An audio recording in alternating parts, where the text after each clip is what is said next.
the Jordan River. Oletus on, että hän ylitti Jordan joen. And started going up the mountains. Alkoi nousta ylös vuorille. And his first place was Shechem. Ja ensimmäiseksi hän tulee Siikemiin. So here he is, and he goes. Let me see Shechem exactly.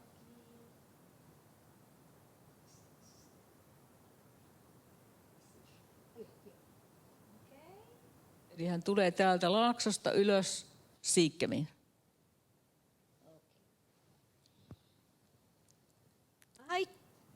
I try to envision that also with the students of the Home for Bible Translators. Sitten Raamattukodin opiskelijoiden kanssa me käymme näitä reittejä ja yritämme kuvitella sitä hänen matkaansa. We're looking down into the Jordan Valley. Tässä ollaan retkellä, katselemme Jordanin laaksoon. And reading, of course, the passage of Abraham coming to the land. Ja siellä luimme Raamatusta sen kohdan, kuinka Aabraham tulee Kanaanin maahan. It's mentioned in very few verses actually. Se mainitaan joissakin jakeissa Raamatussa. But it does tell us that Abraham comes to Shechem and to a certain place which is called Elon Moreh. Ja sitten Raamattu kertoo meille, että hän tulee siellä Kanaanin maassa, se on se paikka, jonka nimi oli Elon Moreh. So let us understand a little bit what is this Shechem. Mikä on tämä paikka, tämä Siikem?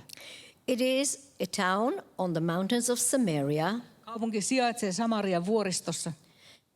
It is a very fertile area. Se on hyvin viljavaa aluetta.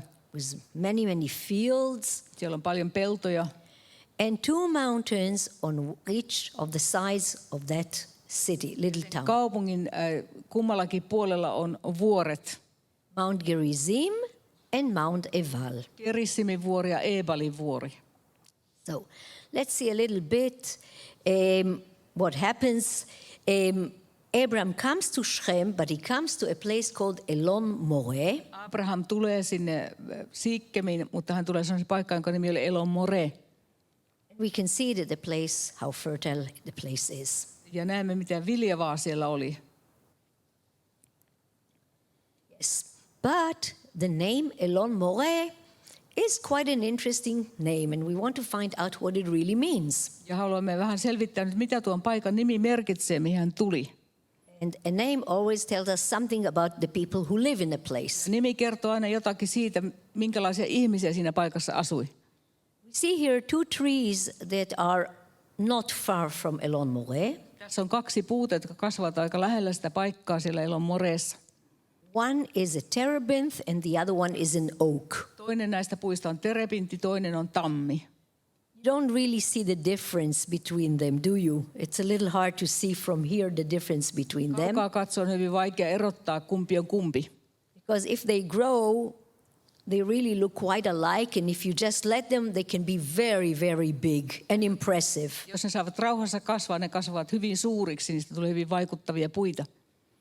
But those trees have an interesting name in Hebrew. Mutta hebrean kielessä noilla puilla on hyvin mielenkiintoinen nimi. Terebinth in Hebrew is Elon. Terebintin nimi hebreaksi on Elon. And an oak in Hebrew is Alon. Ja tammi on Alon. Take away the on, which is a very typical ending in the Hebrew language. Jos jätetään se on-pääte pois, mikä on hyvin tavallinen hebrean kielessä. You have here two actually letters with a vowel, which reminds you of what? When we say El, what does it remind you of? Sitten jäljellä ja El, mitä siitä tulee mieleen? What does it mean? God. But the word El does not mean the one God that we are talking about. Tämä El-sana ei tarkoita sitä Jumalaa, Raamatun Jumalaa, josta me puhumme. It can be any God. Vaan se voi merkitä mitä tahansa Jumalaa. Now, since Abraham is coming to a place where there are Canaanites, they don't believe in the one God, Elohim. Abraham tuli sinne maahan, missä ei uskottu yhteen Jumalaan, Elohim-Jumalaan. One of their gods is called El. Yksi tuon Kanaanimaan jumalista oli El. There are other gods. Maybe you know another name of a god. Heillä oli muitakin jumalia, varmaan muistatte joitakin nimiä. Is the name Baal familiar? Esimerkiksi Baal. Another god. He is responsible for rain. Ja Baal-jumalaan uskottiin antavan sade. So, actually, Abraham is coming to a very place of idolatry. Eli Aabraham tulee semmoisen paikkaan, missä palvottiin epäjumalia. So this is already the first thing that strikes us, that Abraham leaves his country, leaves his kindred, leaves his family, everything that God tells him. And where does he come to? He probably expects to find a place where he can now have a land for his children.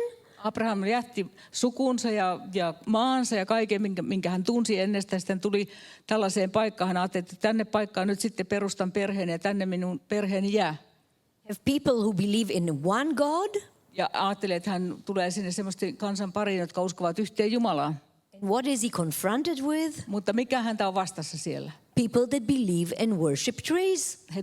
Hän tulee sinne ja siellä on kansa, joka palvoo puita.